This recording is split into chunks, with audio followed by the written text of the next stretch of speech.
Le tout en Wolof. Alors, il est exactement 7h passées de 26 minutes et justement, Pape Tabouk nous quitte. Ok, à tout à l'heure donc. À plus tard, très cher. Allez, tout de suite, la revue de presse avec, comment il s'appelle encore, Fabrice Guéba.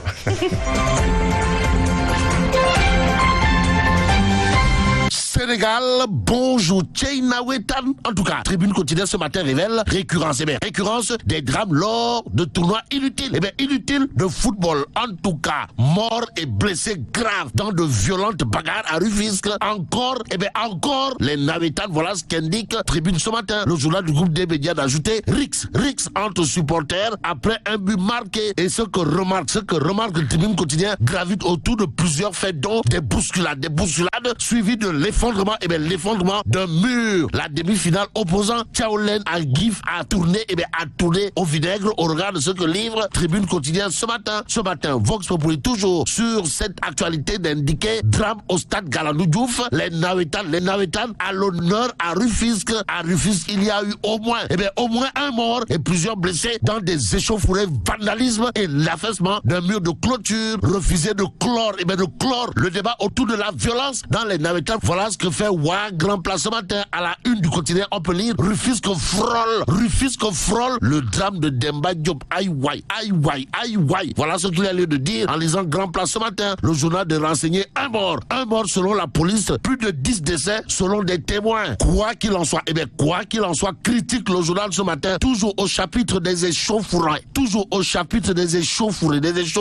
ayant entraîné mort d'homme dans un match de Nawetan en plus, du côté de Rufisque, révèle que Ndeketeyo, le seul et unique responsable de cette situation désolante, c'est le préfet. C'est le préfet de Rufisque. Vous le déconnez? Wallahi talaï. Bon, restons avec critique le journal qui révèle le président Macky Sall sur le variant Omicron au forum de Dakar dira arrêtez de nous faire peur. Propos de Nyangal National Universel Mondial relevé par Tribune quotidien. Le journal du groupe des médias, en tout cas, de souligner ce qu'a tenu à dire à haute et intelligible voix Gorou Adjaratou Mariam Faisal sur le variant Omicron. Comprenez? Il faut arrêter. Arrêter de faire peur aux gens, car cela ne tienne. Sud quotidien, pour sa part, de révéler menace du variant Omicron sur le Sénégal. La riposte en phase active. Y a-t-il lieu de dire OSKI pour l'instant? Retenons ce que souligne Sud quotidien, à savoir le comité national de gestion des épidémies sort de sa veille aussi. La direction générale de la santé publique rassure et rappelle les mesures barrières, nous informe Sud quotidien. Le journal du groupe Sud Communication d'ajouter ce qu'a tenu à dire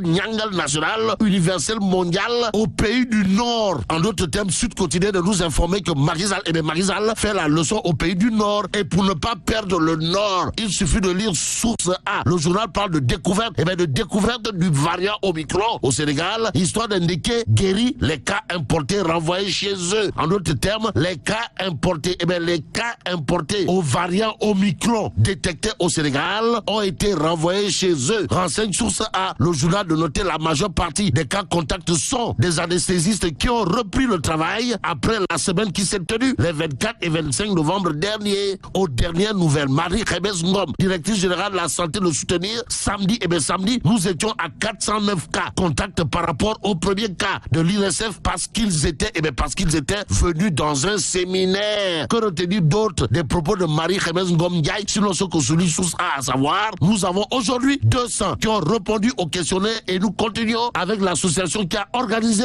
pour mettre tout cela à jour. Ce jour, l'exclusif nous amène à Grand Yoff. Pourquoi faire? Pour parler des locales 2022. Et là, il a été question, d'après l'exclusif, d'un meeting d'investiture à Grand Yoff, meeting d'investiture triple XL. Que retenir autour, justement, de cette actualité d'après l'exclusif? Sinon, le programme révolutionnaire de Cheikh Baroum. Bon, le chef de file de Benno Bokk Yakaar de Grand Yoff prend date et s'engage, renseigne l'exclusif. Le journal de noter Grand Yoff règle la âme. C'est ce qu'a tenu à dire à haute intelligible voix Cheikh Baroum. Bon, Cheikh Baroum intéresse à plus d'un titre.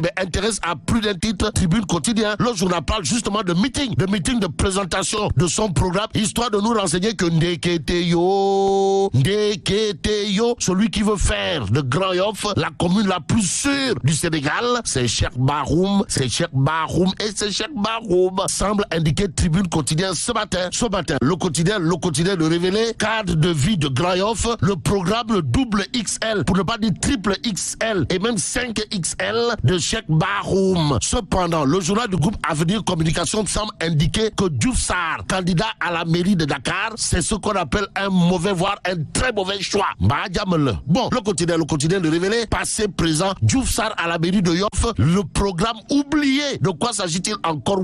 Eh bien, le quotidien de parler du stade municipal, du marché, de la maison de la femme, non encore réalisé par monsieur l'actuel maire de Yoff, qui veut devenir maire de Dakar. En d'autres termes, le bilan de Diouf Sarr. Le bilan de Diouf Sarr à la mairie de Yoff, c'est comme qui dirait fourasse. Qu'on retenir d'autres, eh bien, qu'on retenir d'autres autour des locales, sinon la démonstration de force de la coalition de Force Gor dirigée par Aliou Faye du côté de Ngayohem. Ça veut dire quoi? Eh bien, ça veut tout simplement et tout bonnement dire, d'après la Tribune ce matin, que Mbagnick Ndiaye est assis sur des braises du côté de Ngayohem, où Aliou Faye est en train de monter ce qu'il a dans le ventre. Et pendant ce temps, l'évidence quotidienne parle de fraude dans l'importation de l'huile. Pourquoi faire? Eh bien, pour nous dire qu'une grande entreprise a été épinglée. En tout cas, la géante qui, au lieu de déclarer de l'huile raffinée et payer 33% de taxes, déclare de l'huile brute pour ne payer que 5% de taxes. Information à lire dans Réumi Quotidien. Le journal parle de